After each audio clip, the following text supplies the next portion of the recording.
Hello my dear students, कैसे हो आप। तो आज से हम बायो स्टार्ट कर रहे हैं।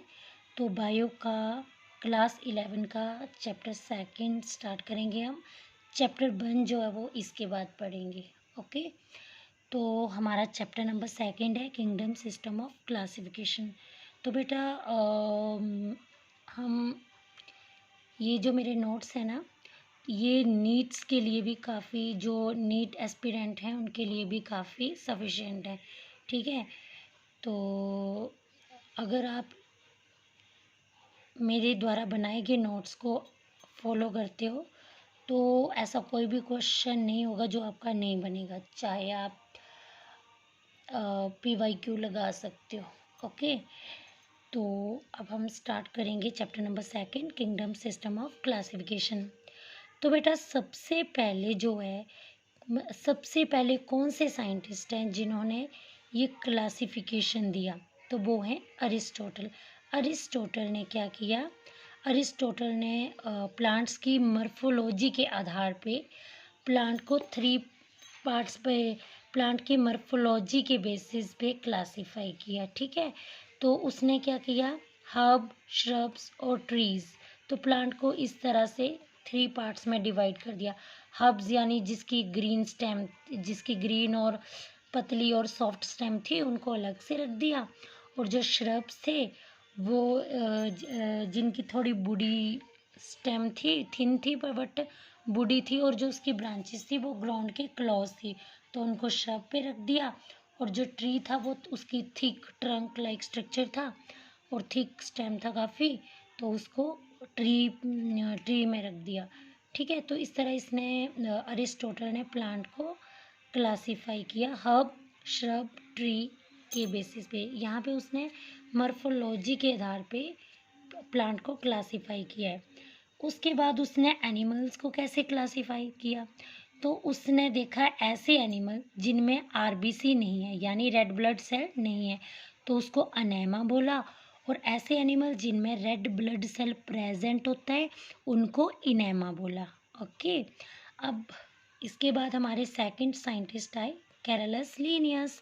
तो कैरलस लीनियस ने 2 किंगडम क्लासिफिकेशन दिया, और उसने जो है मतलब उसने 2 किंगडम बनाए, एक है प्लांट और दूसरा है एनिमेलिया। ठीक है।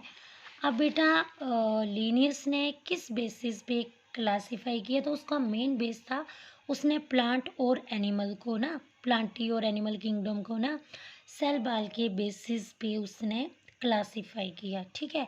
तो उसने क्या देखा कि ऐसे ऑर्गेनिज्म जिनमें सेल बॉल प्रेजेंट होती है उसको प्लांट में क्लासिफाई किया, और ऐसे ऑर्गेनिज्म जिनमें सेल बाल अब्सेंट होती है उनको एनिमल किंगडम में रखा। ओके। तो अब बेटा लेकिन 2 किंगडम क्लासिफिकेशन कौन थी, प्लांटी और एनिमल। तो उसने ये देखा ना कि ऐसे ऑर्गेनिज्म जिनमें सेल वॉल है वो प्लांटी में रख दिए, और ऐसे ऑर्गेनिज्म जिनमें सेल वॉल नहीं है वो एनिमेलिया किंगडम में रख दिए। तो बेटा 2 किंगडम क्लासिफिकेशन जो है वो किन किन किस किस में मतलब किस किस को डिस्टिंग्विश नहीं कर सकी, तो ये देखेंगे हम। तो वो यूनिसेलुलर और मल्टी सेलुलर को डिस्टिंग्विश नहीं कर सकी, क्योंकि बेटा अब प्लांट का क्या है, प्लांट जो है मल्टी सेलुलर यूक्रियोटिक है, लेकिन प्लांटी किंगडम में ऐसे भी ऑर्गेनिज्म थे ना जो कि यूनिसेलुलर थे, यूक्रियोटिक थे, लेकिन प्लांट की तो ये करेक्टरिस्टिक है कि वो मल्टी सेलुलर और यूक्रियोटिक है। लेकिन जो क्या बोलते जो प्रोटिस्टा आ गया, प्रोटिस्टा यूनिसेलुलर है और यूक्रियोटिक है, मोनेरा यूनिसेलुलर है और प्रोक्रियो, तो वो यूनिसेलुलर और मल्टी सेलुलर को डिस्टिंग्विश नहीं कर पाया, वो प्रोक्रियोटिक यूक्रियोटिक को डिस्टिंग्विश नहीं कर पाया, क्योंकि उसने देखा कि मोनेरा को भी उसने प्लांट में रख दिया, तो मोनेरा जो है वो तो यूनिसेलुलर और प्रोक्रियोटिक है। ठीक है। आगे फोटोसिंथेटिक और नॉन फोटोसिंथेटिक। तो उसने देखा कि जो फंगस है वो नॉन फोटोसिंथेटिक है। ठीक है। और जो एल्गी है वो फोटोसिंथेटिक है। तो मतलब वो ना उसका 2 किंगडम सिस्टम में ये मतलब 2 किंगडम क्लासिफिकेशन वो डिस्टिंग्विश नहीं कर पाए इनको। अब उसके बाद हेक्कल जी आए। तो हेकर ने एक तीसरा किंगडम दिया जिसका नाम है प्रोटिस्टा। अब क्या किया देखो, प्लांटी में उसने वो ऑर्गेनिज्म रखे जो मल्टी सेलुलर यूक्रियोटिक और जिनमें सेल वॉल सेलुलोज की बनी होती है, और एनिमेलिया में तो मल्टी सेलुलर होता है, यूक्रियोटिक होता है, लेकिन यहाँ पे सेल वॉल एब्सेंट होती है, और बाकी जो भी बचा वो प्रोटिस्टा में रख दिया। तो प्रोटिस्टा को एक डस्टबिन भी बोला जाता है, ठीक है। आगे है फोर्थ साइंटिस्ट है कोपलैंड। तो जो कोपलैंड थे इन्होंने फोर्थ किंगडम दिया मोनेरा। अब 4 किंगडम हो गए, protista, Plantae, animalia, Monera. Protista जो है वो यूनिसेलुलर यूक्रियोटिक है। बेटा अगर आपका 10th तक आपका बेस क्लियर है तभी आप अंडरस्टैंड कर पाओगे, पर कोई बात नहीं, मैं बताती जाऊंगी। तो प्रोटिस्टा आपको पता है ये माइक्रोब्स ही प्रोटिस्टा। तो प्रोटिस्टा जो है वो एक सेल वाले, इसमें एक ही सेल होता है, ये यूनिसेलुलर होता है। जैसे आपने अमीबा देखा ना, तो अमीबा प्रोटिस्टा में ही आता है, ठीक है। और प्रोटिस्टा जो वो यूक्रियोटिक और प्रोक्रियोटिक हमने देखा था ना, 8th क्लास से पढ़ते आ रहे हैं। प्रोक्रियोटिक होता है जिसमें न्यूक्लियस वेल डिफाइंड नहीं होता है, यूक्रियोटिक में न्यूक्लियस वेल डिफाइंड होता है। तो इस तरह का थोड़ा आपको मैं हिंट दे रही हूँ। तो प्रोटिस्टा जो है वो उसमें जो है वो यूनिसेलुलर है और यूक्रियोटिक है। प्लांटी जो है वो मल्टी सेलुलर है और यूक्रियोटिक है। एनिमिलिया भी मल्टी सेलुलर यूक्रियोटिक है, और मोनेरा जो है वो यूनिसेलुलर और प्रोक्रियोटिक है, ठीक है। तो इस तरह से इसने कॉपलैंड ने 4 किंगडम सिस्टम दिया। अब हमारे आए RH विटकर। तो इन्होंने 5 किंगडम सिस्टम ऑफ क्लासिफिकेशन दिया। पहला Monera, protista, fungus, Plantae, Animalia. तो विटकर ने 5th किंगडम इंक्लूड किया फंजाई, ठीक है। अब बेटा मेन बेसिस क्या था 5 किंगडम का, मतलब कि जब भी हम इस 5 किंगडम को Monera, protista, fungus, Plantae, Animalia को पढ़ते हैं तो हम क्या क्राइटेरिया, हम 5 क्राइटेरिया यूज़ करते हैं। तो पहला है सेल स्ट्रक्चर। हम देखते हैं कि सेल कैसा है, यूनिसेलुलर है या नहीं। सेल स्ट्रक्चर मीन्स कि प्रोक्रियोटिक है कि यूक्रियोटिक है, ठीक है। बॉडी ऑर्गेनाइजेशन हम देखते हैं कि यूनिसेलुलर है कि मल्टी सेलुलर है, ठीक है। रिप्रोडक्शन हम देखते हैं कि ये कैसे रिप्रोड्यूस करता है, एसेक्सुअली रिप्रोड्यूस करता है, सेक्सुअली रिप्रोड्यूस करता है, या वेजिटेटिवली प्रोपिगेट होता है, ठीक है, वेजिटेटिव प्रोपिगेशन करता है। और चौथा हम देखते हैं कि मोड ऑफ न्यूट्रिशन, वो कैसे न्यूट्रिशन लेता है, वो अपना फूड खुद बनाता है या अपने फूड के लिए किसी पे डिपेंड रहता है, यानी कि वो ऑटोट्रॉफिक है, हिट्रोट्रॉफिक है या फिर होलोट्रॉफिक है। नेक्स्ट है फाइलोजेनेटिक रिलेशनशिप। तो हम देखते हैं कि फाइलोजेनेटिक रिलेशनशिप से हम उस ऑर्गेनिज्म की इवोल्यूशनरी हिस्ट्री के बारे में जानते हैं कि उसके जो मतलब उसका जो पूर्वज है वो कौन कौन था, ठीक है ना। तो इसमें हम इवोल्यूशनरी हिस्ट्री के बारे में जानते हैं। तो ये है 5 क्राइटेरिया जिसके बेसिस पे आप किसी भी इसके बेसिस पे या आप 5 किंगडम को क्लासीफाई कर सकते हैं। अब बेटा ये हैं आपके 5 किंगडम, और अगर आप ये टेबल अच्छे से अंडरस्टैंड कर लेते हो तो आपका 50% चैप्टर तो यहीं पे कंप्लीट हो जाता है, ठीक है। तो सबसे पहले हम मोनेरा के बारे में पढ़ेंगे। तो आपको पता है कि मोनेरा की सेल टाइप क्या है, प्रोकैरियोटिक, ठीक है। और मोनेरा की सेल वॉल पेप्टाइडोग्लाइकन की बनी होती है। पेप्टाइडोग्लाइकन क्या होता है, पेप्टाइडोग्लाइकन जो है वो अमीनो एसिड है, और बड़े सारे अमीनो एसिड से क्या बनता है, प्रोटीन। तो पेप्टाइडो एक तरह का प्रोटीन है, और ग्लाइकन क्या है, शुगर। तो ये पेप्टाइडोग्लाइकन जो है, ये जो शुगर है ना, ये किससे बनी होती है, एन-एसिटाइल ग्लूकोसामाइन और एन-एसिटाइल म्यूरेमिक एसिड, यहाँ से भी पूछ लेते हैं, ठीक है। अब आपको पता है कि मोनेरा प्रोकैरियोटिक है, यूनिसेलुलर है। अब आपको पता है प्रोकैरियोटिक सेल का क्या कैरेक्टरिस्टिक होता है कि प्रोकैरियोटिक में न्यूक्लियर मेम्ब्रेन जो है वो वेल डिफाइंड नहीं होती है, न्यूक्लियोलस नहीं होता है। अब इनकी बॉडी कैसी है, ये सेलुलर है और यूनिसेलुलर, मतलब सेल से बनी है इसकी बॉडी, और इसमें सिर्फ एक सेल वाली बॉडी है, और इसमें ये ऑटोट्रॉफिक भी न्यूट्रिशन कर लेते हैं और हीटरोट्रॉफिक भी कर लेते हैं, मतलब ये फोटोसिंथेसिस भी कर लेते हैं, और मतलब कुछ बैक्टीरिया फोटोसिंथेसिस करते हैं, और कुछ जो है वो दूसरों पे डिपेंड रहते हैं अपने फूड के लिए, और कुछ जो है वो हीटरोट्रॉफिक न्यूट्रिशन शो करते हैं। अब हम पढ़ेंगे प्रोटिस्टा के बारे में। अब मोनेरा प्रोकैरियोटिक है, मोनेरा यूनिसेलुलर प्रोकैरियोटिक है, प्रोटिस्टा जो है वो मल्टी सेलुलर यूकैरियोटिक है। प्रोटिस्टा की सेल वॉल अगर प्रेजेंट होगी तो वो सेलुलोज की होगी। प्रोटिस्टा अब यूकैरियोटिक है तो इसकी न्यूक्लियर मेम्ब्रेन वेल डिफाइंड होगी। प्रोटिस्टा की जो बॉडी होती है वो कैसी होती है, वो होती है यूनिसेलुलर, और ये भी ऑटोट्रॉफिक और हिट्रोट्रॉफिक न्यूट्रिशन शो करता है। फंजाई, प्लांटी, एनिमेलिया, ये तीनों जो है वो यूकैरियोटिक हैं, ठीक है। अब फंजाई की सेल वाल नॉन सेलुलोजिक होती है, मतलब सेलुलोज से नहीं बनी होती है। फंजाई की सेल वाल काइटिन की बनी होती है। फंजाई जो है इसमें इसमें न्यूक्लियर मेम्ब्रेन वेल डेवलप होती है, क्योंकि ये यूकैरियोटिक है, इसमें भी न्यूक्लियर मेम्ब्रेन वेल डेवलप होती है। एनिमेलिया में भी न्यूक्लियर मेम्ब्रेन वेल डेवलप होती है। और बेटा आपको पता है प्लांट की सेल वाल सेलुलोज की बनी होती है, एनिमल की सेल वाल जो है वो एनिमल में तो सेल वाल ही एब्सेंट होती है, ठीक है। अब आपको बताए प्रोटिस्टा यूनिसेलुलर है, फंजाई जो है वो मल्टी सेलुलर है, लेकिन इसमें जो अब इसमें ना टिश्यू बनना स्टार्ट हो जाएंगे और वो लूजली अरेंज्ड होंगे, ठीक है। और इसमें टिश्यू और ऑर्गन बनना स्टार्ट हो जाएगा और इसमें भी, ठीक है। अब आगे है न्यूट्रिशन कैसे लेते हैं। तो आपको पता है प्रोटिस्टा ऑटोट्रॉफिक यूट्रोट्रॉफिक दोनों तरह के न्यूट्रिशन शो करता है, मोनेरा भी।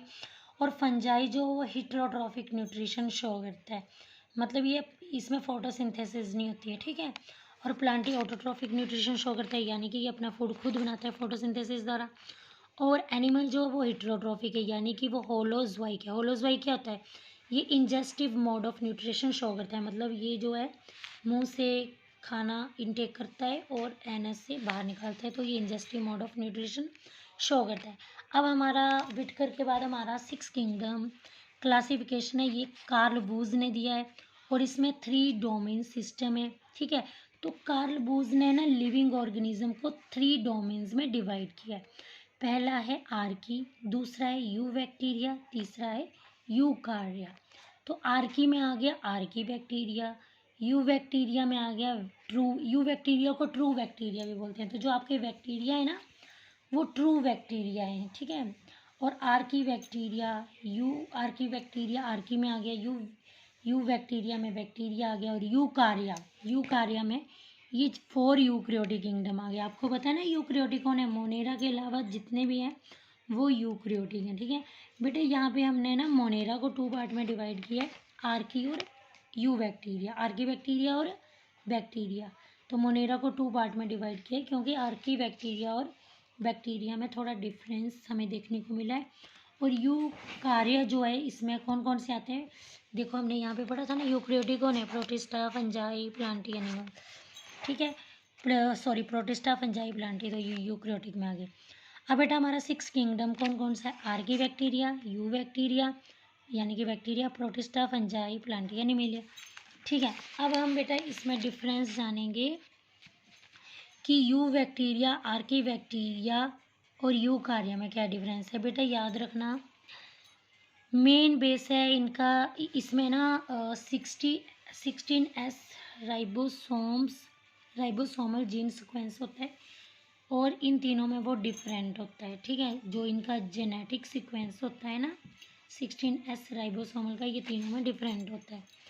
अब बेटा सेल वाल किसकी बनी होती है, आपको पता है ट्रू बैक्टीरिया जो होती है ना उनकी सेल वाल पेप्टाइडोग्लाइकन की होती है, यू बैक्टीरिया की भी पेप्टाइडोग्लाइकन की बनी होती है, और आर्की बैक्टीरिया की स्यूडो पेप्टाइडोग्लाइकन। अब पेप्टाइडोग्लाइकन और स्यूडो पेप्टाइडोग्लाइकन में क्या डिफरेंस है, आपको पता है पेप्टाइडोग्लाइकन का मतलब मैंने बताया था जिसमें प्रोटीन भी हो और शुगर भी हो, और जो शुगर होती है वो किसकी बनी होती है, वो एन एसिटाइल म्यूरेमिक एसिड और एन एसिटाइल ग्लूकोसामाइन की बनी होती है।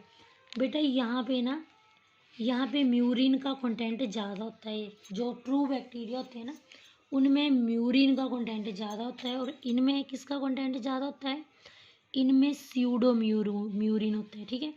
मतलब जैसे ये देखो, इनमें जो है पेप्टाइडोग्लाइकन में एन एसिटाइल म्यूरेमिक एसिड ज़्यादा होता है, और आर्की बैक्टीरिया में एन एसिटाइल ग्लूकोसामाइन का कंटेंट ज़्यादा होता है, तो इसलिए ये म्यूरिन है, ये स्यूडो म्यूरिन है, मतलब यहाँ पे म्यूरिन नहीं होता है, यहाँ पे एन एसिटाइल ग्लूकोसामाइन वाली शुगर होती है।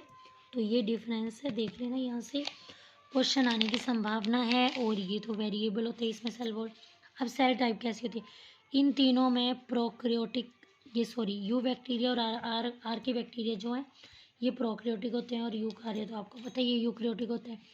अब आपको पता है कि जो ट्रू बैक्टीरिया होते हैं उनमें आपको पता है जो हिस्टोन प्रोटीन होती है यहाँ पे एब्सेंट होती है और आर्की बैक्टीरिया और यूकार्य में प्रेजेंट होती है। अब जो न्यूक्लियोसोम है, न्यूक्लियोसोम क्या करता है, ये जो आपका डीएनए का स्ट्रक्चर होता है ना उसकी पैकिंग कौन करता है, ठीक है, उसको कौन पैक करता है, तो न्यूक्लियोसोम करता है, ठीक है। तो न्यूक्लियोसोम यू बैक्टीरिया में एब्सेंट होता है और आर्की बैक्टीरिया में प्रेजेंट होता है और यूकैरियोटिक में भी प्रेजेंट होता है। अब प्लाज्मा मेम्ब्रेन, प्लाज्मा मेम्ब्रेन जो है वो यू बैक्टीरिया में जो प्लाज्मा मेम्ब्रेन है वो बाइलेयर होती है, आर्की बैक्टीरिया में मोनोलेयर और यूकार्या में भी मोनोलेयर। तो याद रखना जो ट्रू सच्चे बैक्टीरिया होती हैं ना उनमें प्लाज्मा मेम्ब्रेन कैसे होती है, बाइलेयर, ठीक है। अब न्यूक्लियर मेम्ब्रेन इसमें नो वेल डिफाइंड, इसमें भी नो वेल डिफाइंड और यूकार्या में वेल डिफाइंड, ये तो कोई भी बता सकता है। अब आरएनए पॉलीमरेज नाम का एंजाइम जो है वो ट्रू बैक्टीरिया में 1 टाइप का होता है, आर्की बैक्टीरिया में 3 टाइप का और यूकार्या में भी 3 टाइप का।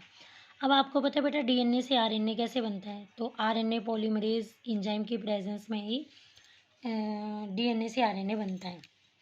प्रोकैरियोटिक में 1 टाइप का आरएनए पॉलीमरेज होता है जिसमें 3 तरह के आरएनए होते हैं, ठीक है, जो 3 तरह के आरएनए। अब बेटा यहाँ देखो मोनेरा से बना प्रोटिस्टा, फिर प्रोटिस्टा से फंजाई, प्लांटी एनिमलिया बना। अब कार्ल बूज ने देखो ये प्रोगनोट है, ये ओल्ड ऑर्गेनिज्म है, प्रोगनोट से बैक्टीरिया बना, आर्की बैक्टीरिया, यूकार्या। तो बेटा ये आर्की और यूकार्या जो है बड़े बहुत सारे इनके फीचर्स जो हैं वो सेम है, ट्रू बैक्टीरिया इन दोनों से काफ़ी डिफरेंट है। ओके, सो नेक्स्ट है किंगडम मोनेरा। तो बेटा आज हम किंगडम मोनेरा जो है वो हम नेक्स्ट वीडियो में करेंगे क्योंकि वीडियो बहुत ही लंबी चली जाएगी, तो ये हम नेक्स्ट वीडियो में करेंगे, ठीक है। तो बेटा आपसे कुछ भी नहीं चाहिए और बेशक मेरी जो मेरा वीडियो प्रेजेंटेशन है वो थोड़ा लो बजट का है, मैं हैंडमेड नोट्स से पढ़ा रही हूँ, बट इसमें क्वालिटी 101% है, ठीक है। तो ये जो मेरे नोट्स हैं इनमें आपका एक एक MCQ जो है वो कवर्ड होगा, ठीक है।